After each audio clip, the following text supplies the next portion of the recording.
Bismillahirrahmanirrahim. Bismillahirrahmanirrahim. Subhanallah walhamdulillah wa la ilaha illallah wallahu akbar. Astaghfirullahalazim. Astaghfirullahalazim. Astaghfirullahalazim. Astaghfirullahalazim. Astaghfirullahalazim. Astaghfirullahalazim. Astaghfirullahalazim. Astaghfirullahalazim. Astaghfirullahalazim. Astaghfirullahalazim. Astaghfirullahalazim.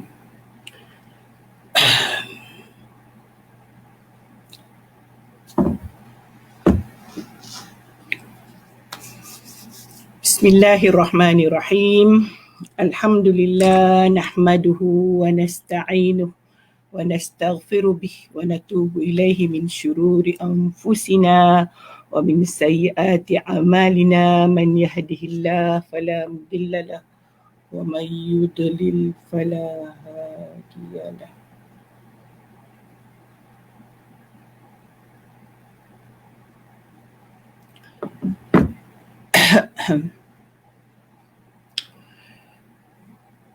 Rabbi shrah li sadri wa yassir li amri wahlul 'uqdatam min lisani yafqahu qawli. Allahumma aftah 'alaina hikmataka wa anshur 'alaina min khazaini rahmatika bi rahmatika ya arhamar rahimin.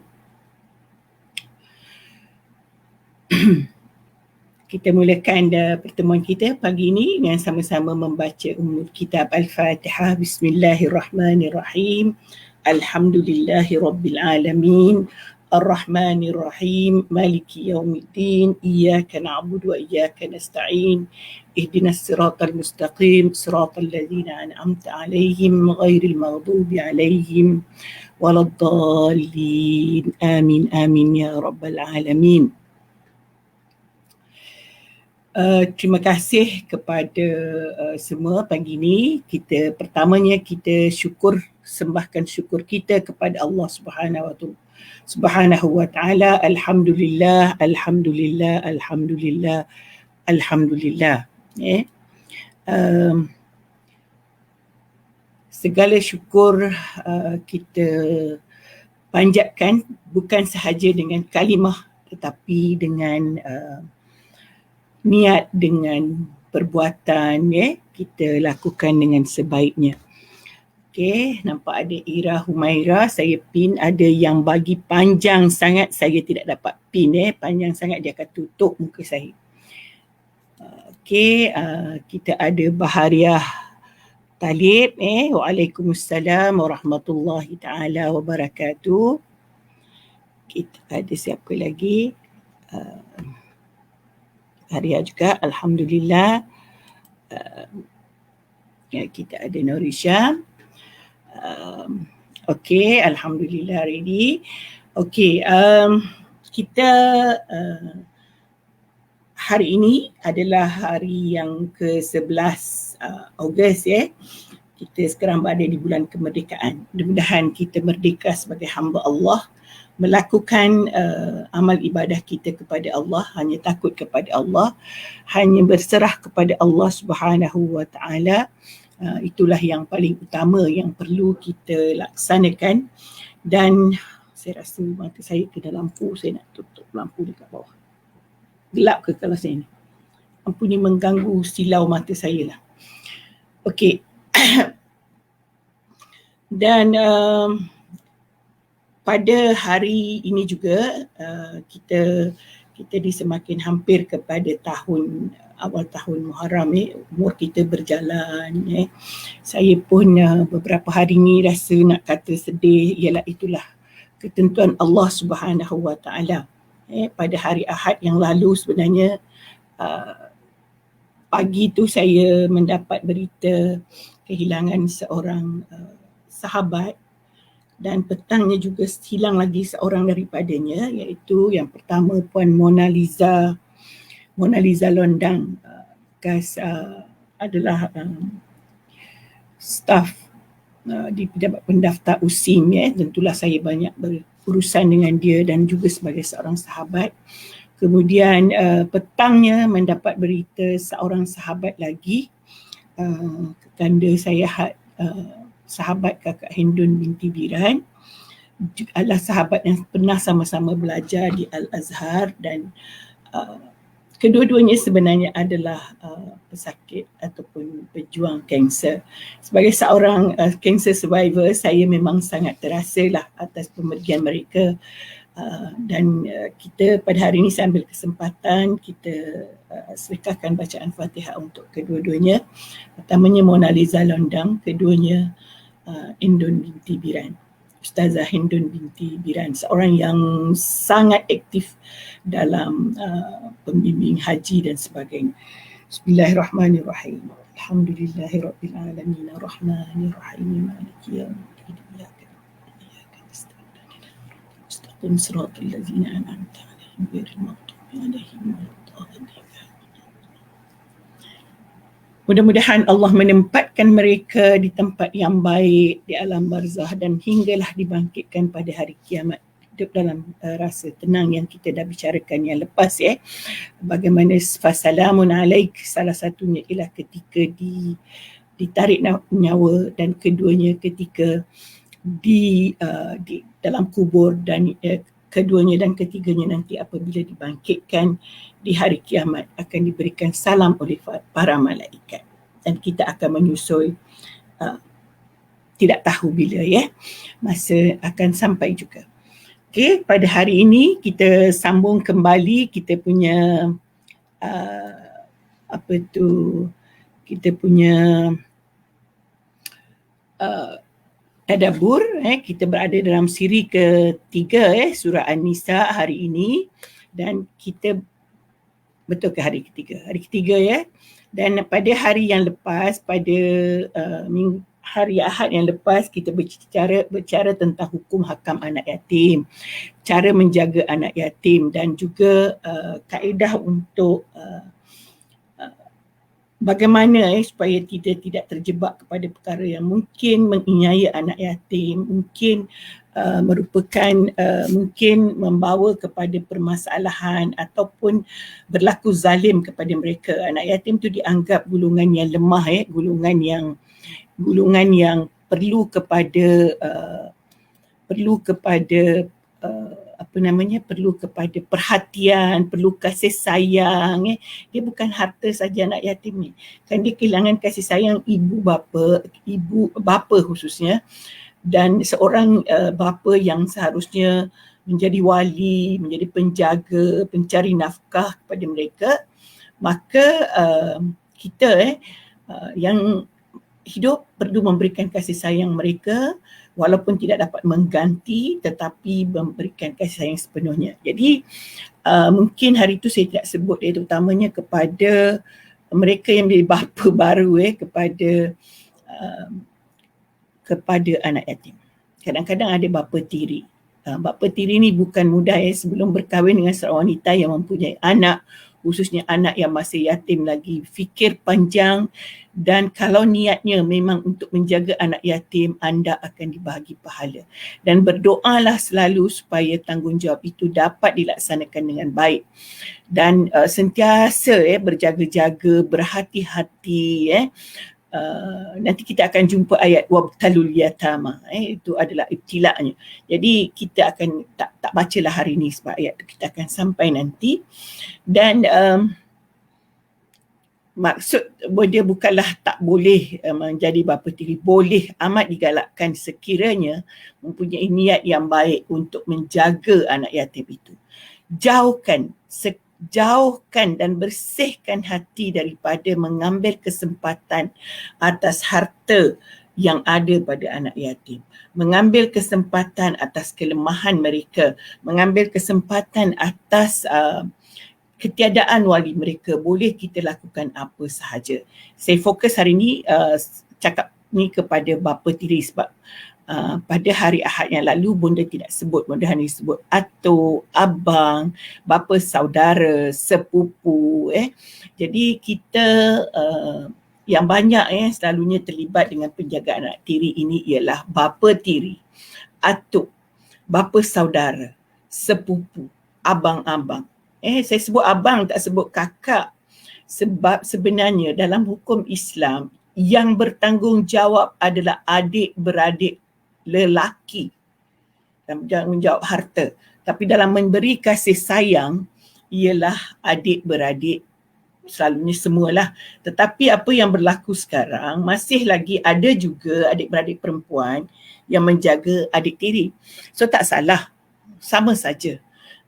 Tanggungjawab untuk menjaga harta anak yatim itu boleh dilakukan oleh perempuan, tetapi dengan syarat menjaganya sama dengan kita bicarakan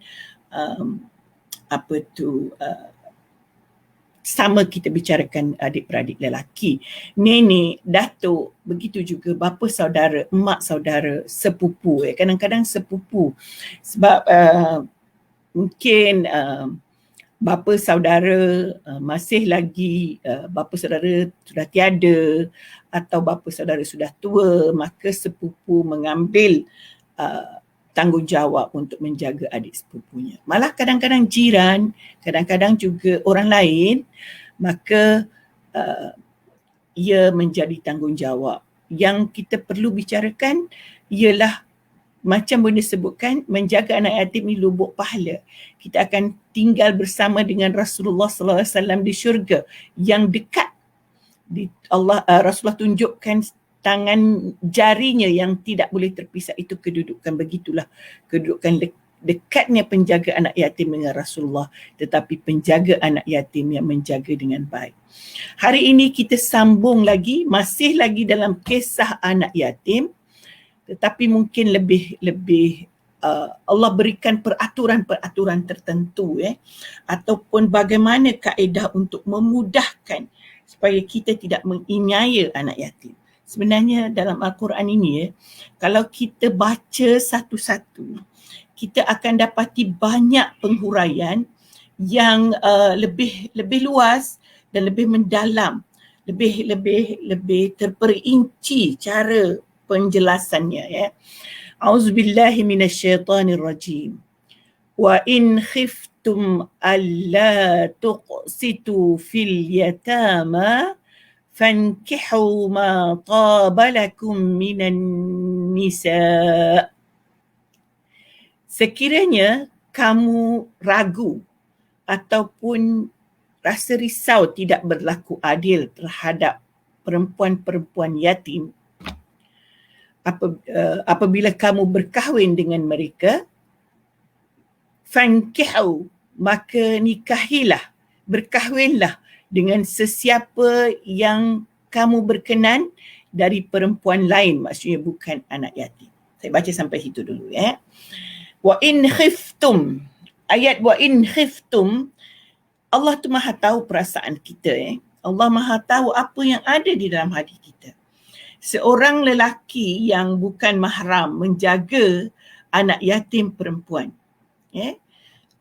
dia memanglah kalau boleh, dia kalau ni berkahwinlah dengan mereka, boleh nikah. Tetapi pernikahan itu bukan pernikahan dengan erti mengambil peluang, tetapi pernikahan yang sangat positif. Peringatan pernikahan untuk menjaga, untuk menjadi wali, berlaku baik kepada wanita tadi. Sebab kalau dia berkahwin, maka dia akan menjadi wali kepada wanita itu. Macam suami kita sekarang lah. Bukan wali nikah, maksud wali penjaga, wali pemberi nafkah, wali pemberi pendidikan, wali pemberi kasih sayang. Wali ni bukan wali nikah saja.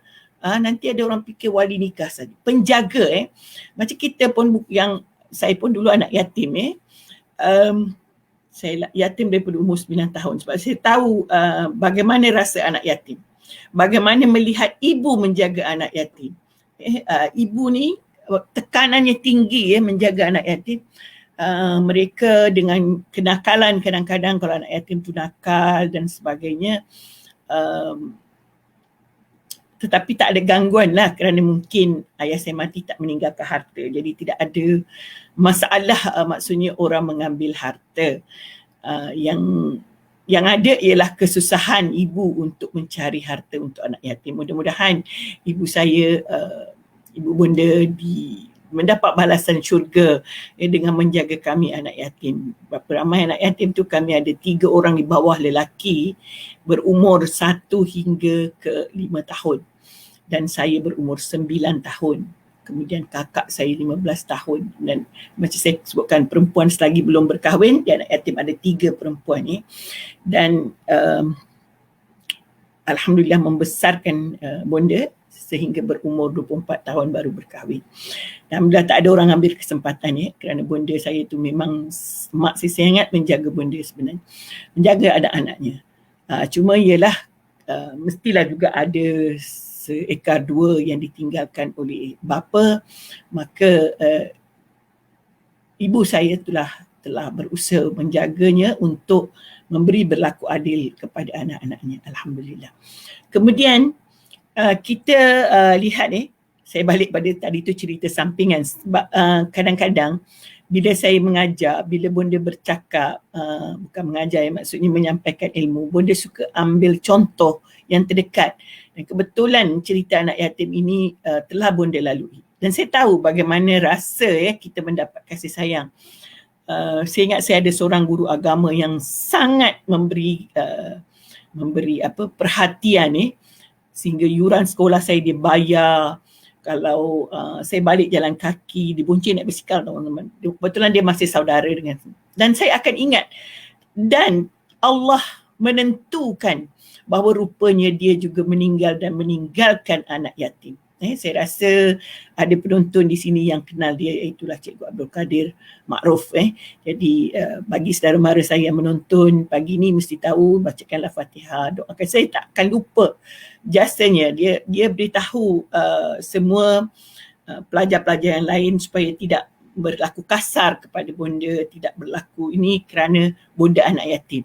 Dan bonda tidak pernah mengambil kesempatan atas kasih sayang yang diberi dengan mengatakan saya boleh buat nakal dan sebagainya kerana dia terlalu memanjakanlah, dia kata memberikan kasih sayang.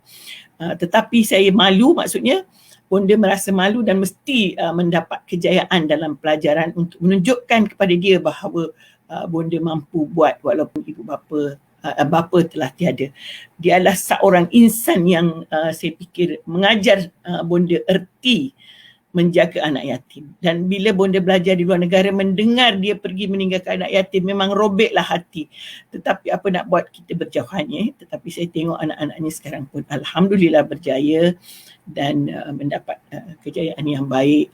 Maka mungkin itulah balasan yang Allah beri kepada dia sebagai seorang yang berbuat baik kepada anak yatim. Saya ni maaf saya mudah sangat, orang kata perjal sangat. Tak apa, kita tinggalkan cerita itu, kita masuk pada cerita yang mungkin boleh buat orang rasa gembira. Wa in khiftum alla tuqsitu, kalaulah kamu rasa takut kalau nak kahwin dengan anak yatim perempuan, bukan anak yatim perempuan ni saya nak terangkan, nanti orang kata dalam Quran disebut boleh kahwin anak yatim perempuan, boleh kahwin kanak-kanak. Sebenarnya boleh ulang banyak kali, wanita selagi belum baligh, selagi belum berkahwin, dia anak yatim. Jadi dia boleh kahwin dah, kan? Dan zaman dahulu memang anak perempuan kahwin kecil-kecil, mungkin dia masih belum baligh. Sebagaimana Sayyidatina Aisyah, ada perbezaan masa. Sekarang ini kerana anak-anak semua bersekolah, saya rasa zalim berkahwin awal, beri ruang mereka untuk mencari pendidikan. Orang dulu suami yang ajar. Mak saya pun kahwin muda, umur 14 tahun. Suami ajar dia mengaji, suami ajar dia fardu ain, suami bagi dia menadah kitab dan sebagainya. Kalau mampu buat begitu, mungkin bolehlah kahwin kanak-kanak. Tapi sekarang suami-suami sibuk mencari nafkah, bila masa dia mahu mendidik isteri dan sebagainya. Tahu hukum hakam. Itu perbezaan. Jangan kata orang dulu zalim. Orang dahulu tak ada sekolah tetapi belajar di rumah, terutamanya hukum-hukum fardu ain dan sebagainya. Jadi di sini saya balik cerita, wa in khiftum alla tuqsitu, kalau kamu rasa kamu tak boleh berlaku adil, contohnya anak yatim itu suami dia, bapa dia tinggalkan harta, maka risaulah kalau berkahwin dengan dia nanti hartanya itu kita bercampur dengan harta kita. Kena ingat kalau berkahwin dengan siapa pun perempuan, tak kira lah anak yatim atau tidak yatim, harta perempuan itu tetap hartanya. Bukan itu yang diambil untuk memberi nafkah kepadanya. Nafkah mesti suami yang beri nafkah, bukan isteri. Betul lah kita nak katakan kalau isteri redha, tak apa, boleh. Dan jangan diambil peluang ataupun diambil kesempatan, bahasa kasarnya lah, mengambil kesempatan atas kebaikan isteri. Atas kebaikan isteri untuk mengambil hartanya menjadikan nafkah. Maksudnya tidak diberikan nafkah, tetapi makan pakai itu dia gunakan, walaupun harta itu digunakan oleh isteri sendiri. Kalau bukan, maksudnya begini, contohlah kalau isteri makan 3 kilo satu bulan, duit membeli beras 3 kilo, kita ambil daripada harta anak yatim tadi, isteri yang yatim tadi. Asalnya dia anak yatim lah, kalau dah kahwin tak yatim lagi. Tetapi kita ambil, maksudnya terutamanya kalau belum balik lagi, maka itu tidak boleh mengambil kesempatan. Sebab apa? Kadang-kadang mudah mengambil kesempatan dengan anak yatim ni. Sebab tak ada, kita lelaki tadi tidak ada rasa segan silu kerana tidak ada wali yang memantau dan melihat kedudukan anaknya. Maka dia kata senanglah, bukan setakat membeli untuk makan, aku boleh ambil lah, guna buat beli kereta, beli itu, beli ini, saya boleh duduk senang lenang, tak perlu cari harta. Isteri kaya, sungguh tidak boleh, tidak wajar dilakukan begitu. Kalaupun isteri itu dah balik, dia ada hak untuk hartanya. Saya kira seorang suami perlu mencari nafkah untuk isteri dan keluarganya, tidak mengguna harta isterinya. Kalau isteri nak bantu, tidak mengapa, tetapi jangan maksudnya kesemuanya diambil harta isteri.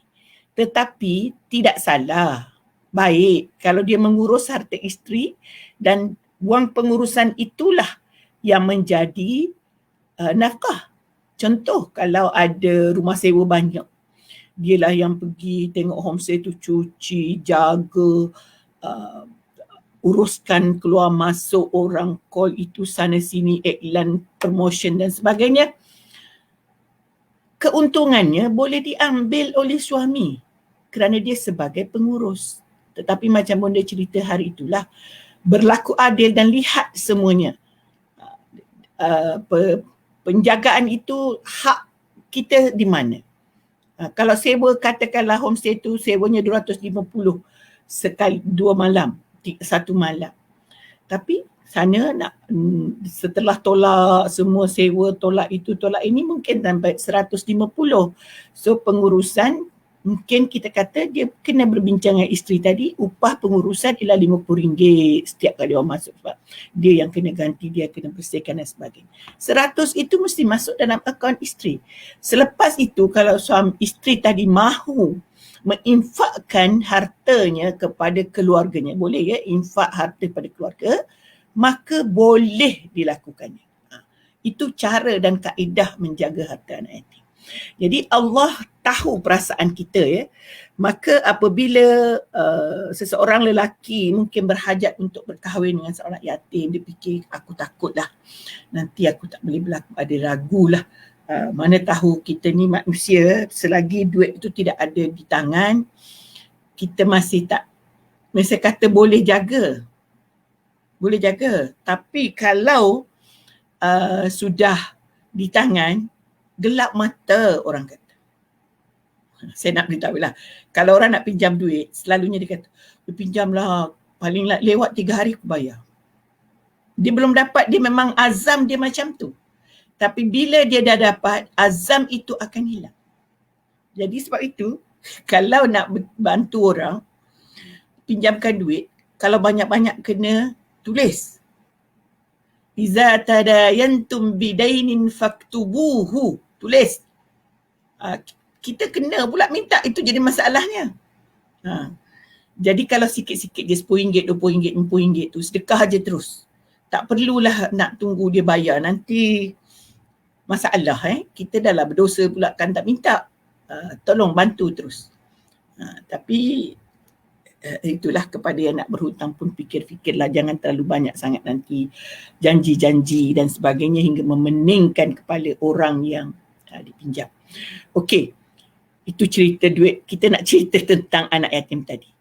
Kalau rasa ragu tak boleh berlaku adil, mungkin fikir nanti kalau ini aku belum kahwin, bolehlah rasa boleh jaga. Tapi kalau saya dah kahwin, dia ni dah lah duit masuk dia, anak ni warisan daripada bapa dia ni masuk 20,000 sebulan, longgok depan mata boleh gelap mata. Kan? Jadi, orang yang bertakut kepada syubhah, takut kepada makarih. Takut kepada makarih ni, artinya takut perkara-perkara yang dibenci Allah. Takut kepada perkara syubhah yang mungkin menimbulkan nanti tercampur duit kita dengan dia, yang menimbulkan kita terambil dan sebagainya. Ini adalah orang yang baik, orang yang mahu masuk syurga.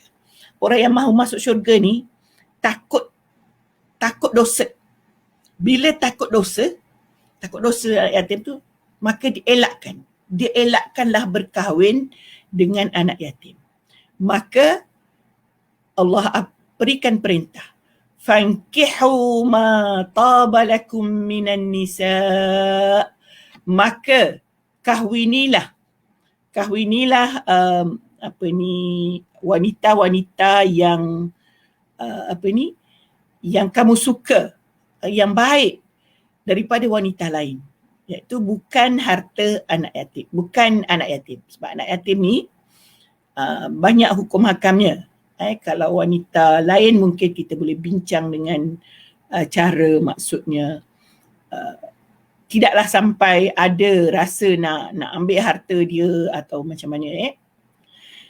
Di sinilah keluarnya hukum masna wa thulatha wa ruba'. Sama ada kamu nak kahwin 2, 3 atau 4. Maksudnya inilah dia ayat Quran yang jelas, yang Allah membenarkan berkahwin lebih daripada satu, yang dikatakan poligami. Fankihu ma taba lakum minan nisa'i masna wa thulatha wa ruba'. 3, 2, 3 dan 4. Jangan campur. Ada orang campur dia jadi 10. Sebab dia kata 1 tambah 2, 3. 3 tambah 3, 9. 3 tambah 3, 6. Rubah tambah lagi 4 jadi 10. Dia hanya ada 4 sahaja. Poligami boleh 4. Itu hukum Allah. Hukum Allah. Dulu-dulu saya muda-muda, orang selalu tanya, Ustazah ni kata boleh poligami. Kalau suami Ustazah nak poligami, boleh ke? Kadang-kadang datang juga soalan nakal begitu. Nakal juga saya jawab. Saya kira poligami ni semua boleh, tapi suami saya tak boleh. Kadang-kadang pun dia jawab macam ni. Tapi betul saya ambil satu hukum yang betul. Saya boleh saja suami saya kahwin, tapi segala harta saya 1 sen pun tak akan keluar. Saya simpan dan jadi saya suka hatilah nak sedekah ke nak apa ke. Saya tidak reda dah untuk berbelanja rumah. Itu zaman muda-muda. Zaman kita muda-muda macam itulah. Semangat.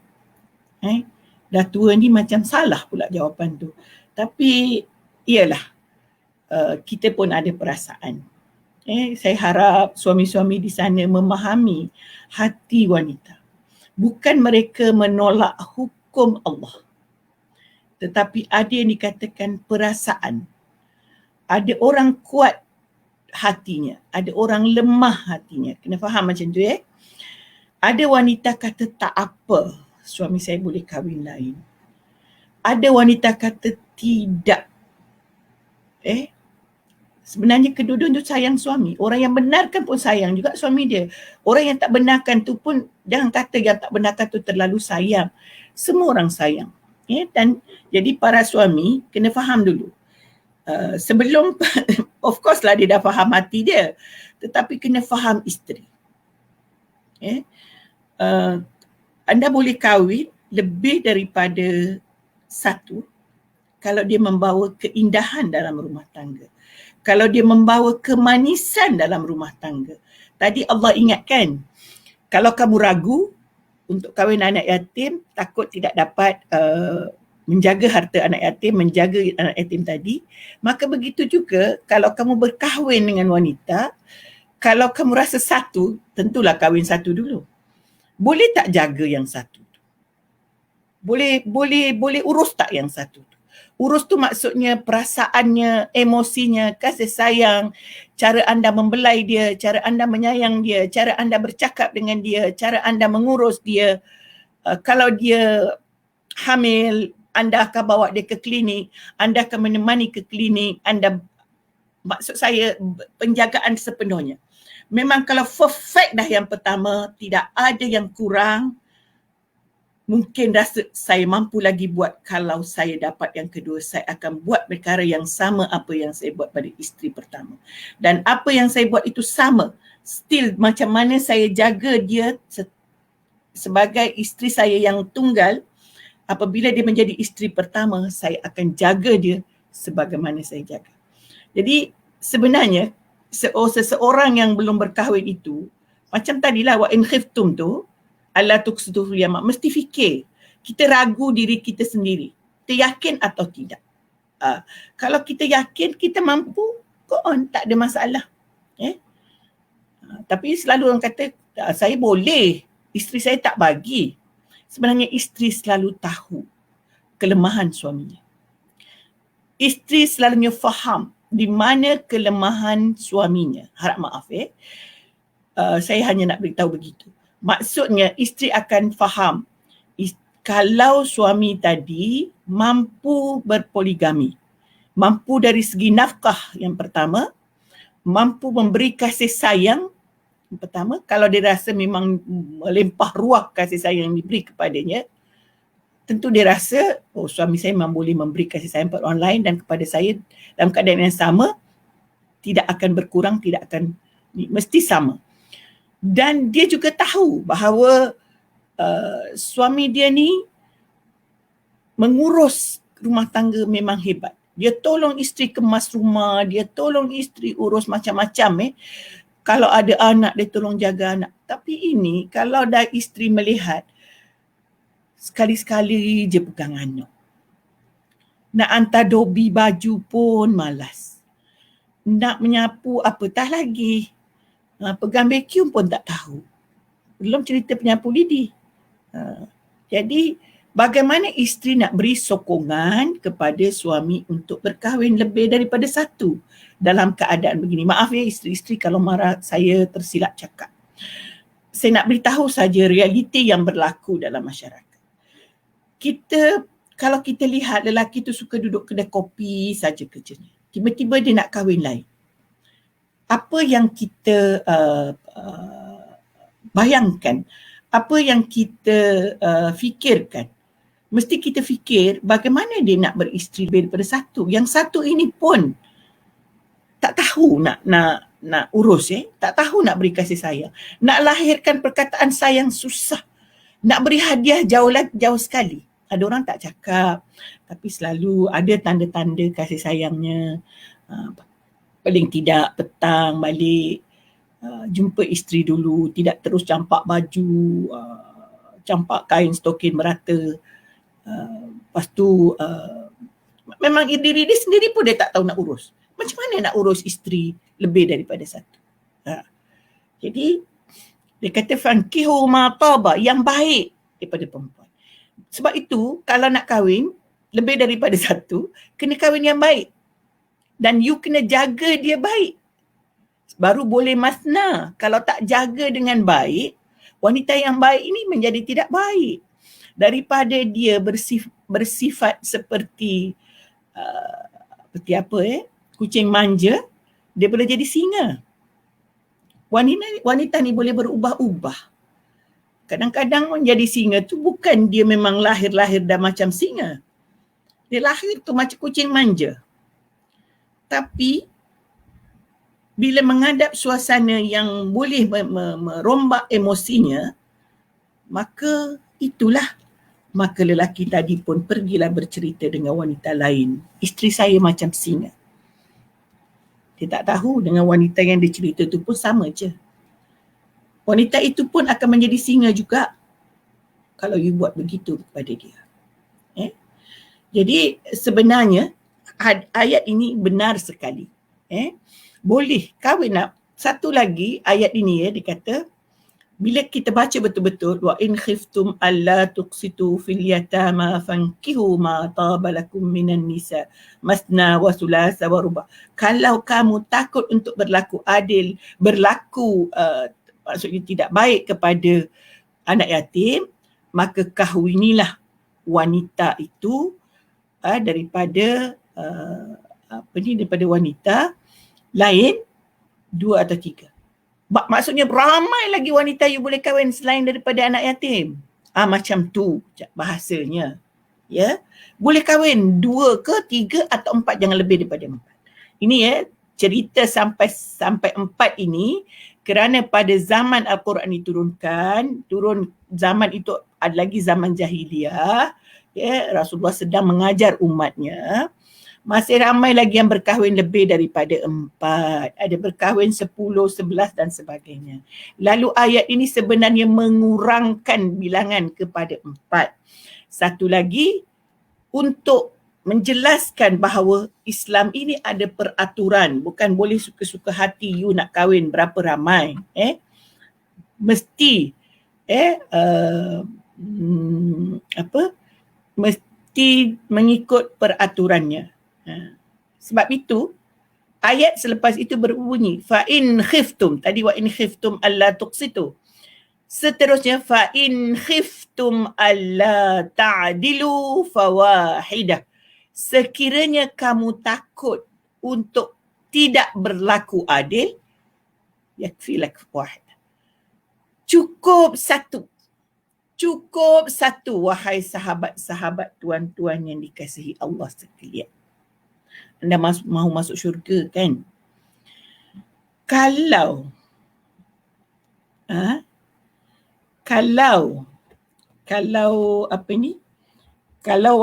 kalau lelaki itu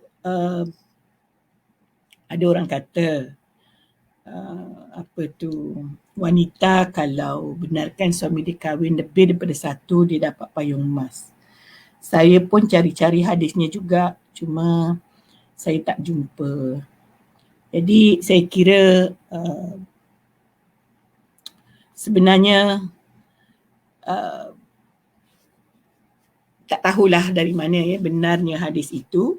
Tetapi ada satu hadis sahih, wahai para sahabat lelaki sekalian. Saya nak bacakan sebab saya nak baca nasnya. Dia kata, man kanat lahu imra'atani famala ila ahad ihdahuma ja'a yawmal qiyamah wa shiqquhu ma'il. Seorang lelaki yang ada 2 isteri dan dia mail cenderung kepada satu sahaja lebih daripada yang lain, tak kira lah dia utamakan yang pertama atau utamakan yang kedua, maka nanti di akhirat, di yaumil qiyamah, dia akan jalan mereng, jalan condong, jalan mereng sebelah, macam orang tempang lah. Itu hadis sahih, dia memang ada disebutkan dalam kitab Ibn Hanbal, dalam ni yang disebutkan, dia memang adalah hadis sahih. Jadi kita ni kalau baca hadis kena tengok, jangan main cakap je. Di dalam ayat ini dia mengatakan fa in khiftum alla ta'dilu fawahida, dan dibicarakan keadilan itu begini adil itu adalah adil dari segi nafkah, pembahagian harta. Adil dari segi mabit, bermalam, maksudnya kalau minggu ni 2 malam di rumah ini, 2 malam di rumah ini, tak boleh lebih. Dan juga dari segi semualah, kalau bawa dia berjalan, kali ini bawa yang ini, kali ini bawa yang ini. Dari segi tempat tinggal, kalau dia buatkan tempat tinggal dia ni macam ni, dia ni macam ni juga. Jangan satu duduk rumah banglo besar, satu lagi rumah setinggan. Atau kadang-kadang kerana wanita tu memang dah kaya, dia duduk rumah banglo, dia tak apalah sebab dia itu bukan suami yang belikan. Yang kita maksudkan ialah yang suami belikan. Dan kita kata, tidak ustazah, saya ni, isteri saya yang pertama tu, saya belikan rumah. Rumah teres je. Isteri kedua tu, dulu arwah suami dia tinggalkan dia banglo, duduklah banglo. Isteri ketiga tu anak setinggan, jadi duduklah kat rumah setinggan. Itu tak apalah. Tetapi anda mesti berusaha kepada yang duduk rumah setinggan tu memberikan sama dengan apa yang anda beri kepada yang pertama. Dan satu lagi, sebab yang pertama tu anda yang beli. Dan yang kedua pun, kalau dia mahu juga rumah selain pada rumah yang banglo yang ditinggalkan itu, anda kena belikan juga. Mesti sama, itu dikatakan. Dan ada satu perkara yang tidak disebutkan mesti berlaku, adalah perasaan. Kerana perasaan itu adalah bukan dia di luar jangkaan kita, di luar bidang kuasa kita untuk menentukan. Mesti di antara 3, 2 itu ada yang lebih disayangi, lebih disukai. Mungkin kerana yang pertama itu melahirkan anak 10, maka rasa kasihan. Kasih itu lain, kasihan itu lebih. Mungkin yang kedua itu cantik, maka rasa suka tengok itu lebih. Mungkin yang ketiga itu anak orang miskin, kasihan tengok. Tak sama kan perasaan. Tetapi perasaan kasih sayang, mungkin kita lebih sayang pada dia kerana dia ni pandai ambil hati dan sebagainya. Kita tidak boleh kata saya kena sama semua baris sayang. Memang tak sama. Ya, perempuan tak sama. Tetapi perasaan itu tidak boleh dizahirkan dalam bentuk yang boleh dilihat. Contoh, kerana sayang lebih kepada dia, bawa dia jalan selalu. Kerana sayang lebih pada dia, puji merata-rata. Beritahu orang tu dia ni baik, dia ni gini. Kerana dia ni kita sayang dia lebih, kita belikan dia macam-macam. Maksudnya, perasaan kasih sayang itu boleh tidak adil tetapi tidak dijelmakan, tidak diaplikasikan dalam perkara yang boleh dilihat, boleh disaksikan, sama ada disaksikan oleh orang lain ataupun disaksikan oleh si isteri tadi. Kita tak maulah isteri tadi nampak suami dia sayang lebih, ataupun mak mertua dia yang isteri pertama tu, sian anak aku, dia biar dah suka yang ni aja, pergi sana pergi sini bawa yang ni. Itu pun kerana kalau orang lain, orang ketiga melihat, dia boleh memberikan perkara yang buruk, boleh menimbulkan prasangka yang tidak bagus, memberi kesan dalam rumah tangga dalam keadaan yang tidak baik. Maka itu adalah perkara yang perlu kita atasi. Jadi kepada mereka yang berancang untuk berkahwin lebih daripada satu, dia kena fikir, saya cadangkan dah, buat checklist lah. Buat checklist, tulis. Pertamanya dari segi keuangan. Pendapatan sebulan berapa? Berapa nak guna satu bulan?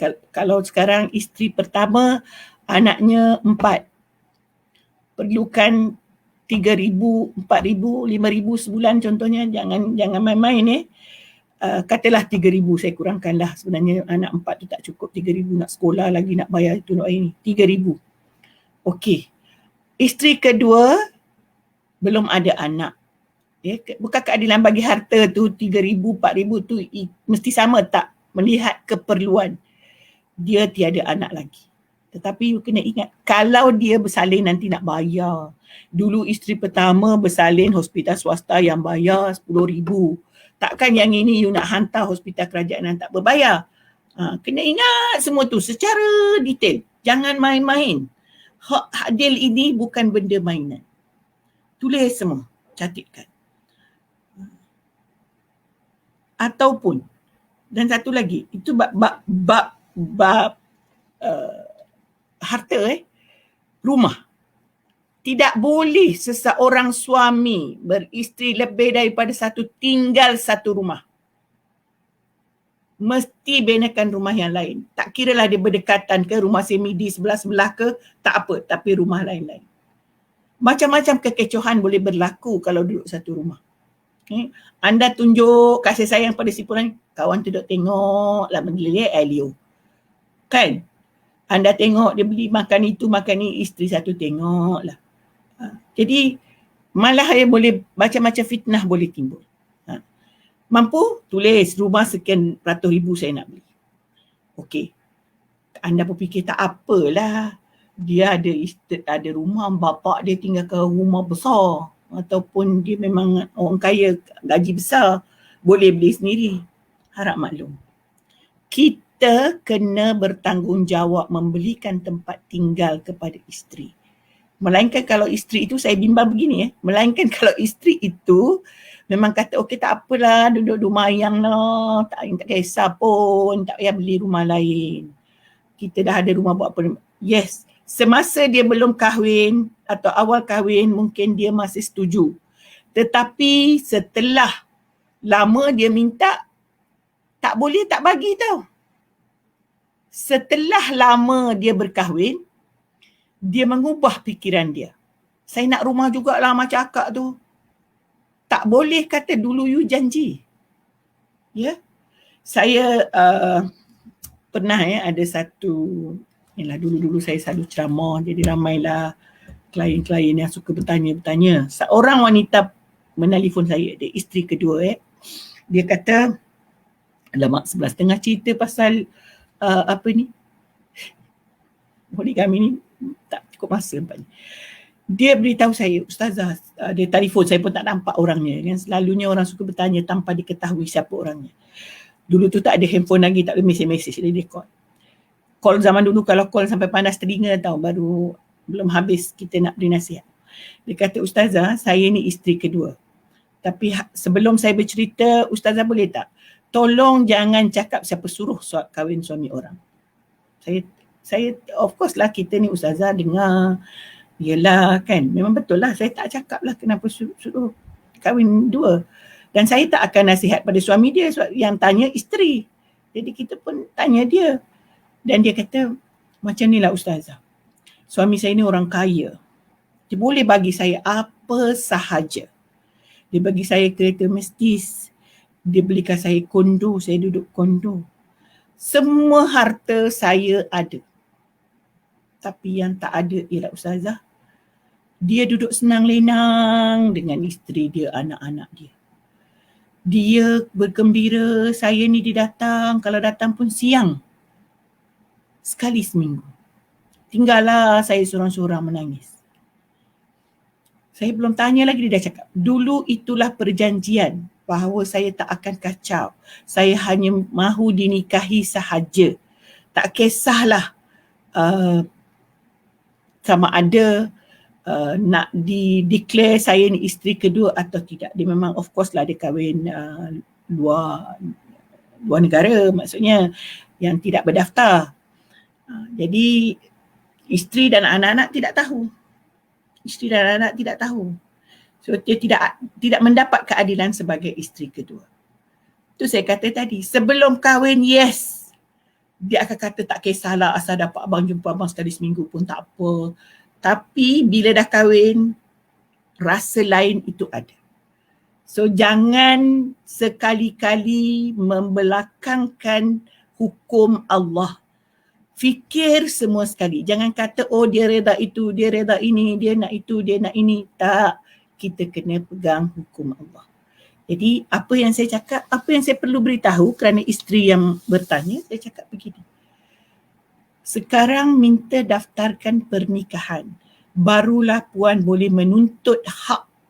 Boleh tuntut hak sebab pernikahan. Dan kena declare lah. Walaupun memang lelaki itu tak mahu declare, tak mahu berterus terang dengan isterinya, tetapi sebagai seorang suami yang telah berkahwin dengan dua, tidak boleh kata tidak berterus terang. Dia mesti berterus terang, adalah wajib. Kalau macam mana dia nak berlaku adil kalau tidak berterus terang? Bagaimana dia nak menjalankan tanggungjawab seorang yang mempunyai isteri dua kalau tidak mahu berterus terang? Bukan tanggungjawab itu harta saja. Macam isteri tu katalah, apa lagi saya ada Mesli Sport Ustazah. Saya dapat kondo, saya dapat macam-macam dia dapat. Tapi Ustazah tahu tak? Saya nak juga suami saya ada. Ya, sebagai seorang perempuan saya tahu. Tak mungkin, memanglah waktu hanyut-hanyut cinta dulu, dia lupa semua tu. Yang penting dia kata dia dapat nikah sudah. Yang menjadikan dia halal. Alhamdulillah lah dia nak nikah halal. Itu satu tugasan utama selesai. Dia nikah. Tetapi tanggungjawab yang kedua itu perlu dilihat.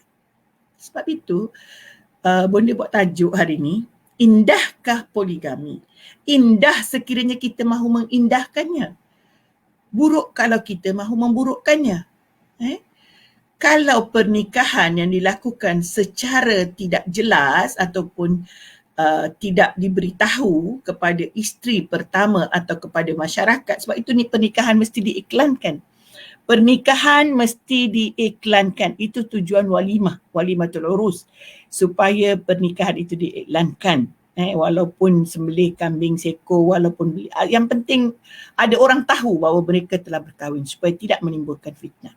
Jadi kalau berkahwin lebih daripada dua, maka lebih daripada satu, maka perlu diberitahu isteri pertama. Dan semua isteri kedua juga mesti tahu dia bahawa dia ada isteri lain. Kadang-kadang isteri kedua tak tahu dia ada isteri lain. Kena tahu. Semua kena tahu supaya semua kewajipan dapat dijalankan dengan sempurna.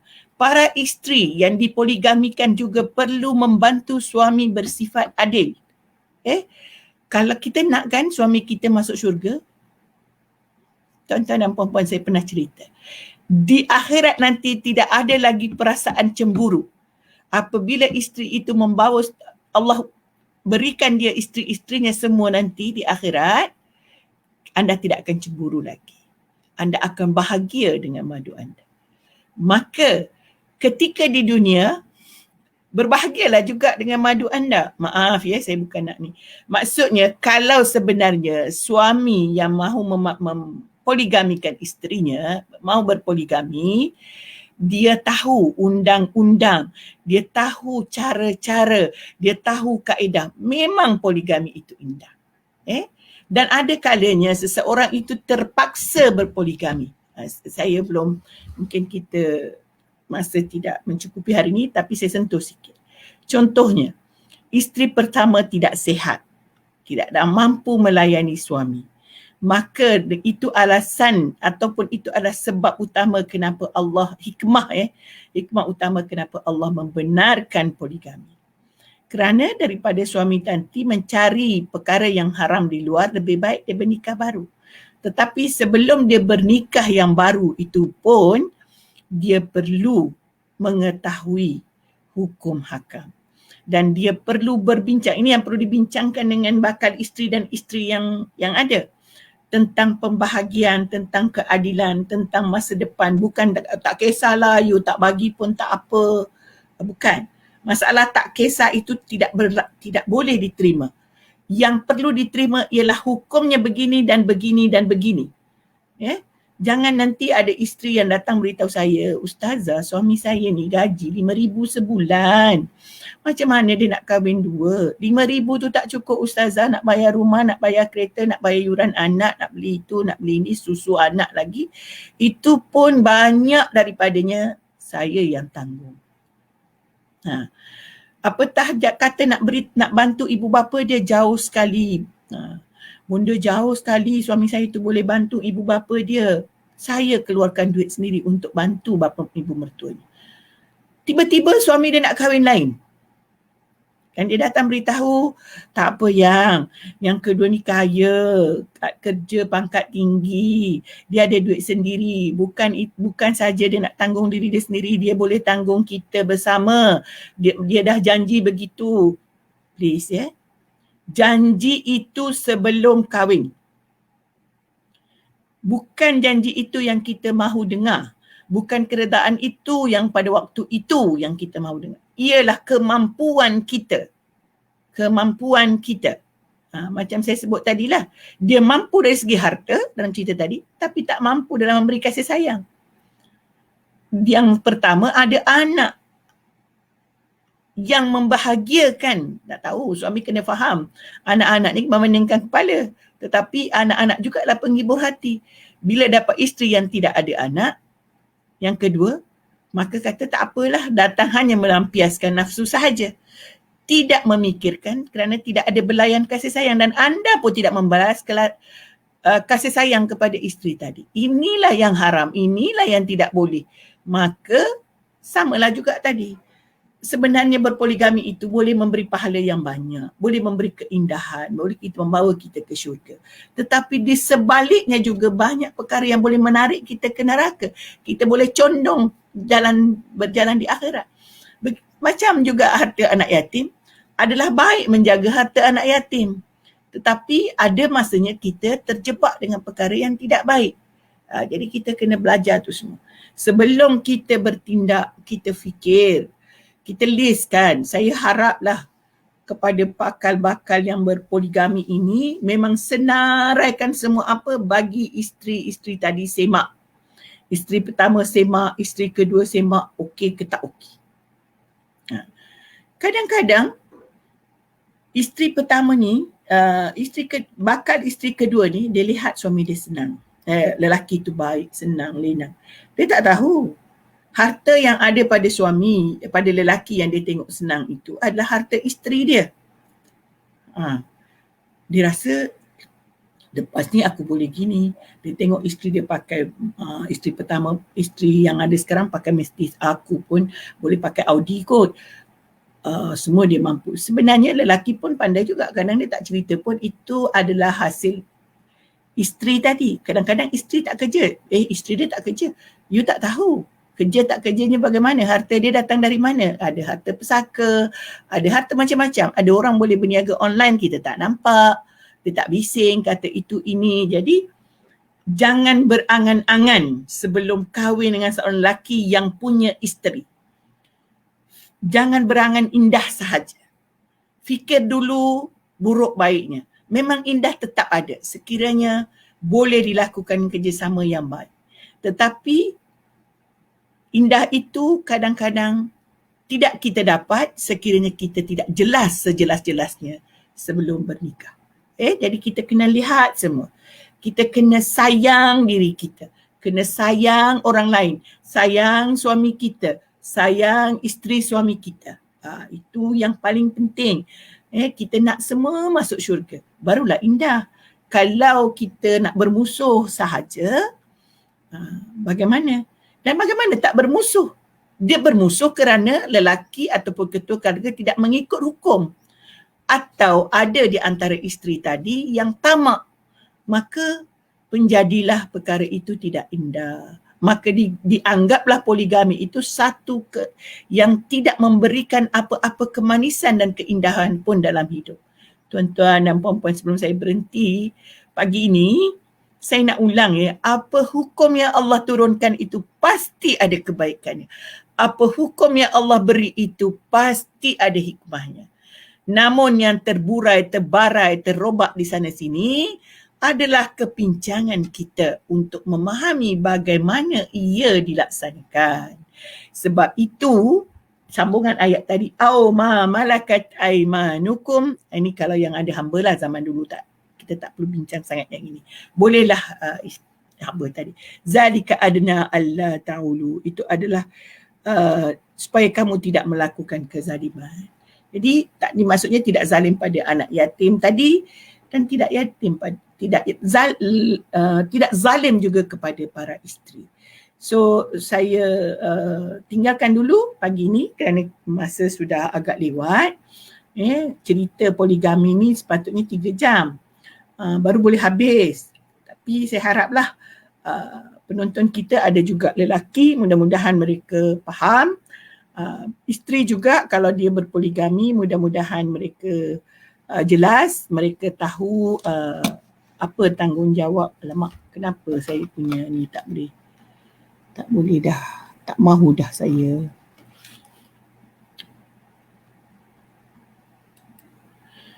Jadi saya harap tuan-tuan dan puan-puan yang dikasihi Allah sekalian, mudah-mudahan kita bahagia semua, suami isteri, anak beranak, keluarga. Ya Allah, berikanlah kami syurga bersama keluarga, dan ya Allah berikanlah kasih sayang kepada kami supaya kami terus berkasih sayang, supaya kami terus sentiasa dirahmati oleh Allah. Jauhlah kami daripada keporak-perandaan.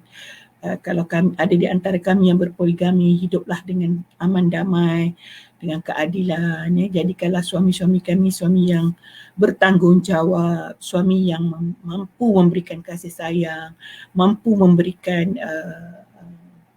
keadilan, mampu memberikan, maksudnya semualah apa yang kita harapkan. Dia menjadi imam yang baik, menjadi pendidik kepada kami, menjadi pengingat kepada Allah Subhanahu Wa Taala. Jadikanlah suami kami ini menjadi pelindung kami daripada api neraka. Ya Allah, jadikanlah dia sebagai seorang yang menarik kami kepada syurga, ya Allah. Astaghfirullahalazim. Subhanallah walhamdulillah wa la ilaha illallah wallahu akbar. Bismillahirrahmanirrahim. Allahumma inna nas'aluka salamatan fid din wa afiatan fil jasadi wa ziyadatan fil ilmi wa barakatan fil rizqi wa taubatan qabla al-maut wa rahmatan indal maut wa maghfiratan ba'da al-maut.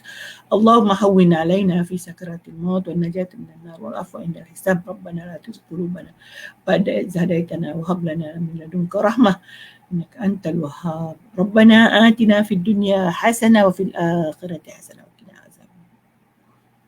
Bismillahirrahmanirrahim. Al-asri innal insana fi khusr illa allazina amanu wa amilus salihati wa tawassaw bil haqqi wa tawassaw bis sabr. Wabillahi taufiq wal hidayah. Wassalamualaikum warahmatullahi taala wabarakatuh.